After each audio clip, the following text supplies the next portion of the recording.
Evening dear students. जैसा कि आप लोगों की बहुत ज़्यादा डिमांड पर आज आपके लिए साइंस की फर्स्ट डेमो क्लास लेके आई है, ठीक है।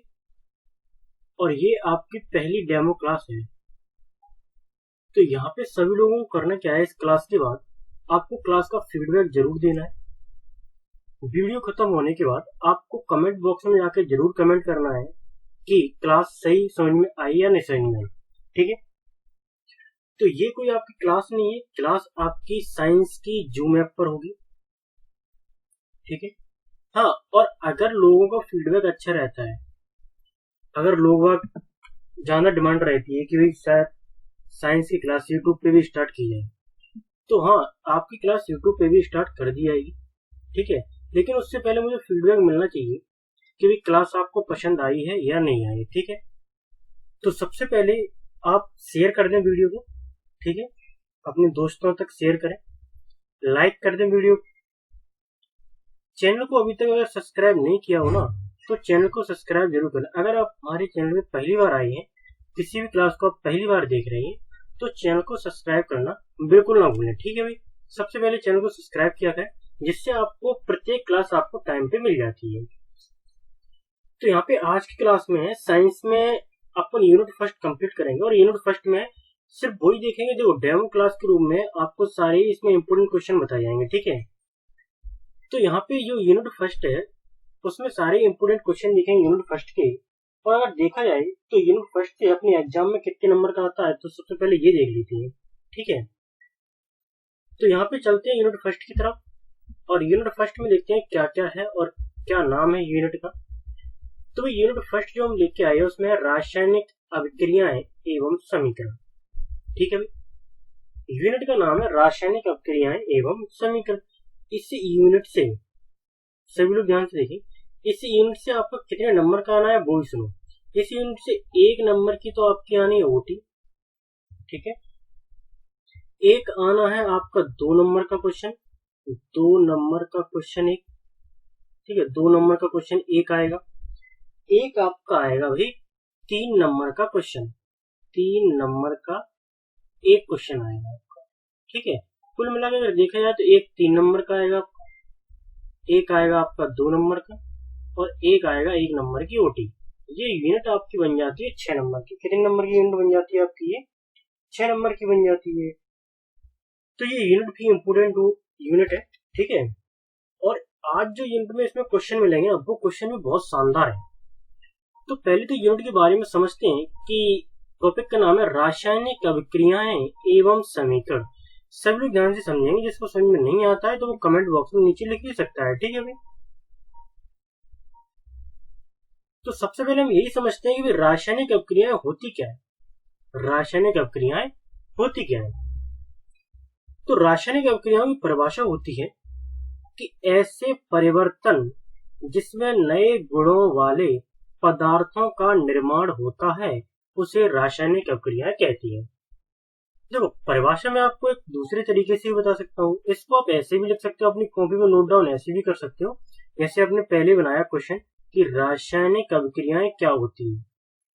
क्वेश्चन आपका बनेगा रासायनिक अभिक्रिया किसे कहते हैं, किसे कहते हैं। तो आप आंसर में क्या बनाओगे, तो ये आपका क्वेश्चन बन जाएगा। आप आंसर में क्या लिखोगे? आंसर में लिखोगे ऐसे परिवर्तन जिसमें नए गुणों वाले पदार्थों का निर्माण होता है रासायनिक अभिक्रिया कहलाती है। अब सपोज दैट एग्जांपल देखो, मैं आपको एक एग्जांपल लेके समझाता हूं कि कैसे ये रासायनिक अभिक्रिया होती हैं। तो जैसे कि मैंने सबसे पहले लिया है एक हाइड्रोजन, ठीक है, और लिया ऑक्सीजन। तो अगर आप इन दोनों को मिलाते हो तो बन जाएगा आपका H2, जिसे तुम लोग कहते हो जल। क्या कहते हैं? H2 जल कहते हैं। अब इस साइड जो हमने प्रोडक्ट लिए थे वो कितने थे? 2, ठीक है। इनके मिलने से एक जो प्रोडक्ट बना वो बना हमारा जल, ठीक है। अब यहाँ पे अगर देखा जाए इनके गुणों, क्योंकि इस क्वेश्चन में कहा गया है जिसमें नए गुण वाले पदार्थों का निर्माण होता है, तो इन दोनों के जो गुण होंगे उससे भिन्न इसके गुण होंगे कि नहीं होंगे। अब जैसे कि हाइड्रोजन है, हाइड्रोजन है भाई एक ज्वलनशील गैस। कैसी गैस है? ज्वलनशील गैस है भाई हाइड्रोजन। ठीक है भाई, हाइड्रोजन को आवर्त तत्व भी कहा जाता है। ऑक्सीजन देखा जाए तो ऑक्सीजन भी एक ज्वलनशील गैस है। कैसी है ऑक्सीजन? ऑक्सीजन भी एक ज्वलनशील गैस है। ज्वलनशील का मतलब ये होता है कि ये बहुत जल्दी आग पकड़ लेती है। लेकिन जो यहाँ पे जो बना है जल, ये ज्वलनशील नहीं होता, ये हमेशा आग को क्या करता है? बुझाने का काम करता है। आग को बुझाने का कार्य करता है। अब सुनो, गुण कैसे परिवर्तित हो गए। यहाँ पे हमने हाइड्रोजन को मिलाया। सबसे पहले देखो किसको मिलाया यहाँ पे? हाइड्रोजन को। किसके साथ? ऑक्सीजन के साथ। देखो इनके गुण क्या है? ये दोनों ज्वलनशील गैस है। ये वातावरण में घूमेंगे तो कहीं ना कहीं से आग जरूर पकड़ लेंगे, लेकिन इन दोनों को मिलाने से जो हमारा उत्पाद बना है वो है भाई जल। इसका गुण क्या है? ये आग को पकड़ता नहीं है, ये आग को बुझाता है। तो देखो ये जो H2O है इसका गुण भिन्न है कि नहीं है? और इसमें यही लिखा था कि ऐसे परिवर्तन जिसमें नए गुणों वाले पदार्थों का निर्माण होता है रासायनिक अभिक्रिया कहलाती है। नए गुणों वाले पदार्थों का निर्माण, इसका मतलब यहाँ पे जो H2O बना है इसका गुण हाइड्रोजन और ऑक्सीजन से भिन्न है कि नहीं है? तो यहाँ पे इस प्रकार की जो रिएक्शनें होती हैं, इस प्रकार की जो अभिक्रियाएं होती हैं, उन्हें हम कहते हैं रासायनिक अभिक्रिया कहते हैं। और आगे देखते हैं। अब रासायनिक अभिक्रियाएं, अगर आप किसी भी अभिक्रिया को करते हो, अगर आप किसी भी अभिक्रिया को करते हो तो जो आपके LHS की साइड होते हैं, देखो यहाँ पे जो हाइड्रोजन और ऑक्सीजन लिखा है ये दोनों आपके LHS में है और ये आपका एक है भी RHS में। यही तो है। अब जो यहाँ पे LHS में होंगे उन्हें तो हम कहेंगे अभिकारक हैं। क्या है ये दोनों ही हमारे क्या है? अभिकारक हैं। और ये जो बन के आया है इसे हम कहेंगे ये हमारा उत्पाद है। सीधी सी बात है, किन्हीं भी दो चीजों को मिलाने से हमारा एक प्रोडक्ट बन के तैयार हो गया। तो यहाँ पे हमने हाइड्रोजन को काय के साथ मिलाया? ऑक्सीजन के साथ मिलाया, तो हमें मिल क्या गया? तो हमें मिल गया जल। तो इसका मतलब ये हुआ कि जो LHS में होते हैं वो अभिकारक होते हैं, ठीक है। जो RHS में होता है वो हमारा उत्पाद होता है। ये सब पहचानने के लिए होता है। जैसे LHS में हाइड्रोजन और ऑक्सीजन ये दोनों हमारे अभिकारक के रूप में कार्य करेंगे। कोई अगर पूछता भी है कि हाइड्रोजन क्या है, तो हाइड्रोजन एक ज्वलनशील गैस है जो कि इस रासायनिक अभिक्रिया में अभिकारक के रूप में कार्य करता है, ठीक है। उसके बाद देखो कि ऑक्सीजन क्या है, तो ऑक्सीजन एक ज्वलनशील गैस है जो कि इस अभिक्रिया में अभिकारक के रूप में कार्य कर रहा है, ठीक है भाई। तो यहाँ पे आपने देख लिया कि अभिकारक क्या होते हैं, उत्पाद क्या होते हैं। इसमें लिखा भी है ऐसे पदार्थ जो किसी रासायनिक अभिक्रिया में हिस्सा लेते हैं। तो ये जो हम अभिक्रिया कर रहे थे, एक रासायनिक अभिक्रिया, इसमें कौन कौन हिस्सा ले रहा था? एक हाइड्रोजन हिस्सा ले रहा था और एक ऑक्सीजन हिस्सा ले रहा था। उन्हें क्या कहते हैं? उन्हें हम अभिकारक कहते हैं। उम्मीद करता हूँ कि अभिकारक क्या होते हैं वो समझ में आया होगा, पहचानना भी आप सीखे होंगे, ठीक है। उसके बाद और तीसरा पॉइंट क्या है कि उत्पाद किसे कहते हैं? ऐसे पदार्थ जिनका निर्माण रासायनिक अभिक्रिया में होता है। तो भाई हमने क्या किया? हाइड्रोजन और ऑक्सीजन को मिलाया और हमें मिल गया भाई जल। ये भी निर्माण हो गया, एक नए पदार्थ का निर्माण हो गया। तो यहाँ पे जो जिनका निर्माण रासायनिक अभिक्रिया में होता है उन्हें हम क्या कहते हैं? उत्पाद कहते हैं। आप ऐसे भी कह सकते हो, दो अभिकारकों को मिलाने पर जो एक नए पदार्थ का निर्माण होता है उसे हम उत्पाद कहते हैं। कैसे करके? दोबारा सुन लो एक बार कि उत्पाद को ऐसे भी लिख सकते हैं, दो या दो से अधिक अभिकारकों को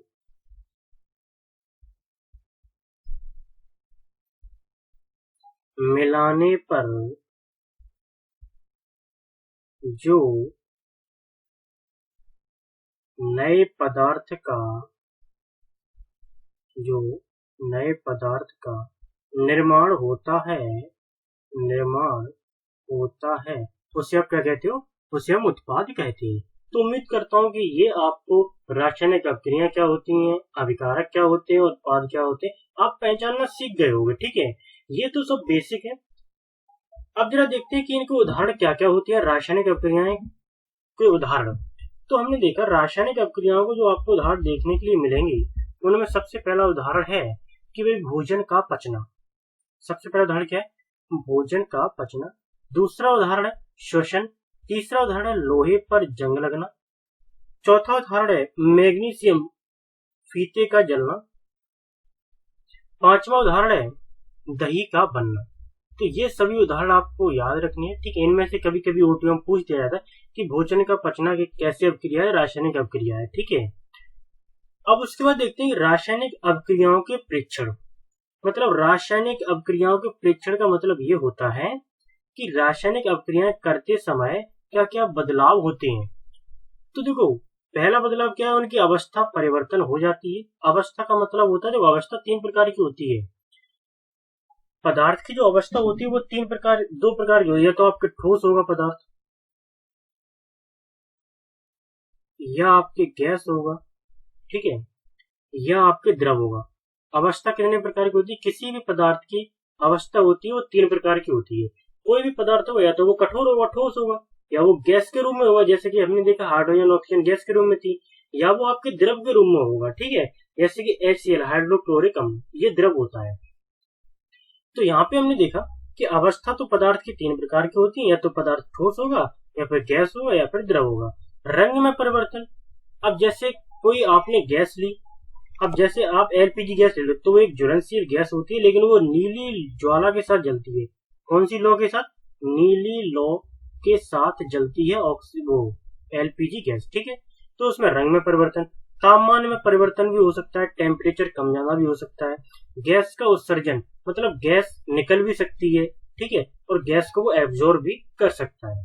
तो ये कुछ ज्यादा इंपोर्टेंट नहीं है, आपके परीक्षण इतने इंपोर्टेंट नहीं है, ठीक है।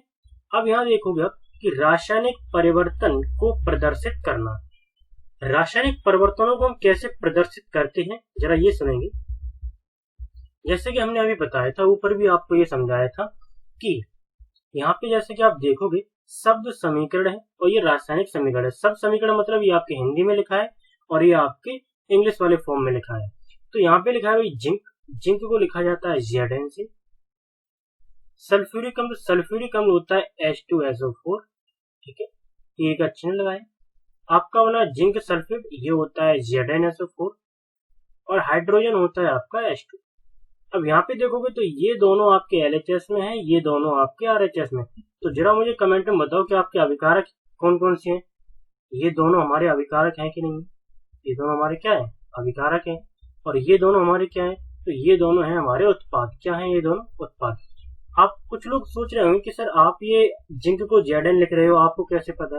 तो भैया डेमो क्लास है, जिस दिन आपकी क्लास स्टार्ट होगी ना, तो सबसे पहले आपको ये लिखाया जाएगा कि जिंक को Zn लिखा जाता है, ठीक है, हाइड्रोजन को H से लिखा जाता है, ठीक है, सल्फर को H से लिखा जाता है। ये सब आपको लिखाए जाएंगे, ठीक है।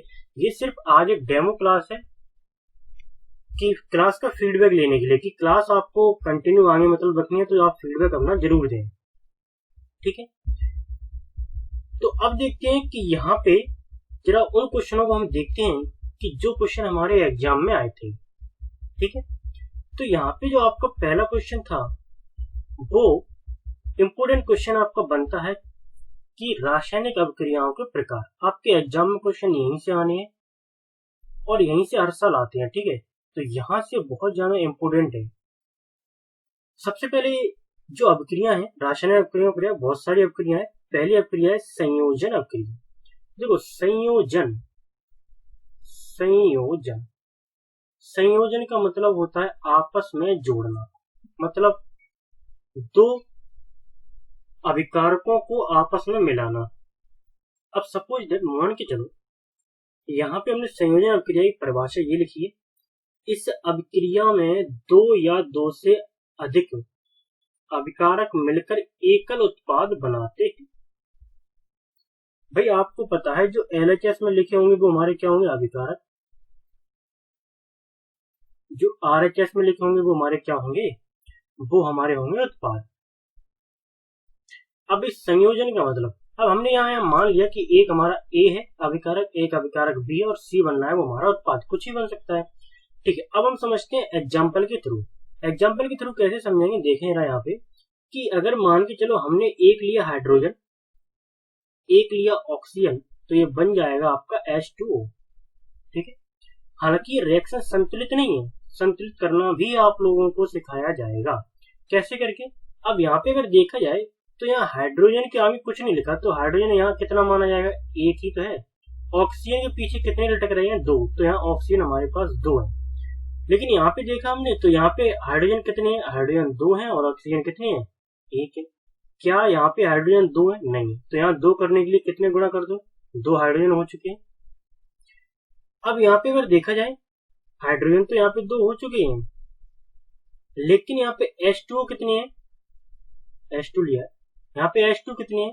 तो यहाँ पे H2 अगर आप देखोगे तो यहाँ पे आप 2 कर दो। अब देखो जरा, 2 दूनी कितने हुए? 4, तो 4 हाइड्रोजन यहाँ पे हो गए और 2 ऑक्सीजन है यहाँ पे।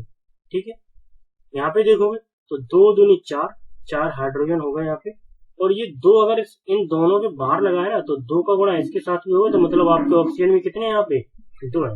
रिएक्शन संतुलित करना तो बात की बात है, पहले यहाँ पे जो सीखना है कि संयोजन अभिक्रिया क्या होती है।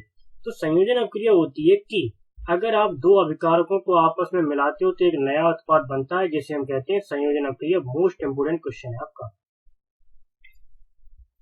रही बात एग्जाम्पल की, तो एक एग्जाम्पल से और समझ लेते हैं। जैसे कि सपोज दैट हमने लिया एक कार्बन, एक ऑक्सीजन, एक कार्बन और 2 ऑक्सीजन, तो यहाँ पे क्या बनेगा? CO2, जो कि कार्बन डाइऑक्साइड गैस होती है। यहाँ पे ऑक्सीजन भी आपकी गैस है और कार्बन है आपका सॉल्ट है। यहाँ पे देखो जरा, संतुलित करने के लिए यहाँ एक कार्बन है, 2 ऑक्सीजन है, तो यहाँ देखोगे एक कार्बन और 2 ऑक्सीजन, रिएक्शन आपस में संतुलित है। उसके बाद अगर आप अगला देखते हो तो अगला यहाँ पे अगर आप देखोगे, अगला इंपोर्टेंट क्वेश्चन आपका क्या जाता है? तो अगला इंपोर्टेंट क्वेश्चन है आपका ऊष्माक्षेपी अभिक्रिया। ऊष्माक्षेपी अभिक्रिया क्या होती है? ऊष्माक्षेपी अभिक्रिया एक परिभाषा सुनो, जिन अभिक्रिया में उत्पाद के निर्माण के साथ ऊष्मा का उत्सर्जन होता है। ठीक है, इसे अपन समझते हैं डिटेल में कि ऐसी अभिक्रियाएं जिनमें उत्पाद के साथ, मतलब देखो एक आपका अभिकारक लिए हमने 2 और हमारे उत्पाद बने C और D, और उत्पाद बनते ही इसमें क्या निकल जाएगी? ऊष्मा निकलेगी। अगर किसी भी अभिक्रिया में रासायनिक अभिक्रिया करते समय उनमें उत्पाद बनना है और उत्पाद के साथ उनमें ऊष्मा निकल रही है, तो वो अभिक्रिया हमारी कौन सी अभिक्रिया होगी? ऊष्माक्षेपी अभिक्रिया होगी। ऊष्माक्षेपी अभिक्रिया का मतलब यही होता है ऊष्मा का बाहर निकलना। ठीक है, तो अब देखें जरा कि एग्जाम्पल से हम कैसे समझते हैं। जैसे कि हमने लिया सबसे पहले CH4, एग्जाम्पल से सभी लोग समझेंगे। तो एग्जाम्पल हम लिखते हैं CH4, ये एक गैस है हमारी। ऑक्सीजन, ये भी हमारी एक गैस है। तो यहाँ पे CH4 ऑक्सीजन है, जब C ऑक्सीजन से क्रिया करेगा तो आपको पता है CO2 बनता है। हाइड्रोजन भी H2 से क्रिया हाइड्रोजन भी O2 से क्रिया करके क्या बनाएगा? H2O बनाएगा। रही बात रिएक्शन संतुलित करने की, संतुलित का मतलब ये होता है कि आपको दोनों साइड बराबर करने होते हैं। देखें जरा, यहाँ पे हाइड्रोजन कितने हैं? 4 है। यहाँ पे हाइड्रोजन कितने हैं? 2, तो यहाँ 2 का गुणा कर दो, 4 हाइड्रोजन हो चुके हैं। ठीक है, अब जरा आप देखो जरा कि यहाँ पे कार्बन 1 है, तो यहाँ पे कार्बन 1 है, ये आपको दिख रहा है। ऑक्सीजन यहाँ पे कितनी है? ऑक्सीजन जरा और देख लो, ऑक्सीजन कितनी है? ऑक्सीजन आप देखोगे यहाँ पे ऑक्सीजन कितनी है? सब लोग देखो जरा ध्यान से कि ऑक्सीजन यहाँ पे 2 है। कितने ऑक्सीजन? ऑक्सीजन यहाँ पे कितने? 2। यहाँ पे ऑक्सीजन देखोगे तो यहाँ पे ऑक्सीजन 2 तो ये रहे, और 2 इसके साथ मिलके कितने हो जाएंगे? ऑक्सीजन 4 हो जाएंगे। तो यहाँ कितने गुणा करोगे भाई? 2 का। अब ये रिएक्शन तुम्हारी कैसे हो चुकी है? तो अब ये रिएक्शन आपकी हो चुकी है संतुलित। संतुलित का मतलब ये होता है कि दोनों साइड हमें बराबर लेके चलनी होती है। ठीक है, आपको केवल बेसिक समझना है। ठीक है, जब भी आपकी क्लास होगी तरीके से तो आपको फिर से ये समझाया जाएगा पूरा। फर्स्ट क्लास आपकी डेमो क्लास है, केवल ये बताया जाएगा क्या इंपोर्टेंट है क्या नहीं है। उसके बाद देखोगे आपकी वियोजन अभिक्रिया क्या होती है। वियोजन अभिक्रिया में देखो, वियोजन का मतलब ही होता है टूटना। वियोजन का मतलब क्या होता है? टूटना। इस अभिक्रिया में एकल अभिकारक टूटकर 2 या 2 से उत्पाद बनाते हैं। ठीक है भाई, कोई हमने लिया भाई, जैसे कि मान के चलो हमने ले लिया जल ही ले लिया, हमें पता है जल जब टूटता है तो वो H2 और O2 में टूटेगा, ठीक है। हाइड्रोजन और ऑक्सीजन में टूटेगा कि नहीं टूटेगा। तो यहाँ पे हमने देखा कि ये जो आपका है अभिकारक, क्या है ये, एकल अभिकारक, क्योंकि LHS में तो अभिकारक ही लिखा जाता है। ये टूटा है आपका दो उत्पादों में टूटा है, क्या में टूटा है, दो उत्पादों में टूटा है। तो यहाँ पे H2O हाइड्रोजन में टूट गया, ऑक्सीजन में टूट गया। तो वियोजन का मतलब होता है किसी भी एकल अभिकारक का टूटकर दो या दो से अधिक उत्पाद को निर्माण करना। तो ये होता है आपका वियोजन अक्रिया। अब जैसे कि इस साल का अगर आप क्वेश्चन देखोगे तो इस साल आपका क्वेश्चन आया था कि ऊष्माक्षेपी अभिक्रिया, यही क्वेश्चन इस साल आपको मिला था, ठीक है। 2020 में ये क्वेश्चन मिला था आपको करने के लिए। ये क्वेश्चन आपके 2 नंबर में आया था 2020 में इस साल, ठीक है। तो नोट्स ये आपके बहुत ज्यादा इंपोर्टेंट है, इन नोट्सों को आप अच्छे से याद करेंगे। अगला देखते हैं कि अगला आपको जो क्वेश्चन आया था वो कौन सा क्वेश्चन था, ठीक है। तो यहाँ पे ये बहुत सारे एग्जाम्पल भी दिए गए।